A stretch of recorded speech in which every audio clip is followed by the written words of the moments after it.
இலங்கையை கடைசி நேரத்தில் கதறவிட்ட இந்தியா. மிரட்டிய வைபவ் சூரியவன்சி, திலக் வர்மா. முத்தரப்பு தொடரை கைப்பற்றி இந்திய அபார வெற்றி. இந்திய ஏ மற்றும் இலங்கை ஏ அணிகளுக்கு இடையேயான முத்தரப்பு கிரிக்கெட் தொடரின் விறுவிறுப்பான இறுதிப் போட்டியில் இலங்கை அணியை 66 ரன்கள் வித்தியாசத்தில் வீழ்த்தி இந்திய அணி சாம்பியன் பட்டத்தை கைப்பற்றி அஸ்தியுள்ளது.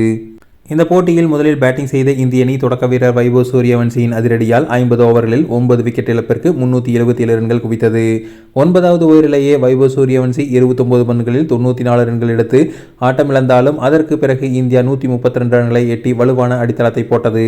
அவரை தொடர்ந்து நிதானமாக ஆடிய கேப்டன் திலக் வர்மா 90 பந்துகளில் 67 ரன்கள் எடுத்தார். வைபவின் இந்த வெறித்தனமான தொடக்கமே இந்திய அணி 380 ரன்களுக்கு அருகில் நெருங்குவதற்கு முக்கிய காரணமாக அமைந்தது. அடுத்ததாக 378 ரன்கள் என்ற இமாலய இலக்கை நோக்கி பயணித்த இலங்கை ஏ அணி ஆரம்பம் முதலே இந்திய பந்து வீச்சை எதிர்கொள்ள முடியாமல் திணறியது. அந்த அணியின் பேட்ஸ்மேன்கள் ஓரளவுக்கு போராடி பார்த்தாலும் ரன் வேகத்தை உயர்த்த முடியாமல் தடுமாறினர்.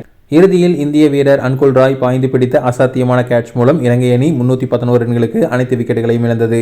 இந்திய அணியின் பந்து வீச்சில் யாஸ் தாக்கூர் மற்றும் விப்ராஜ் நேகம் தலா 3 விக்கெட்டுகளையும், அன்குல் ராய் 2 விக்கெட்டுகளையும் வீழ்த்தி அணியின் வெற்றிக்கு வித்திட்டனர்.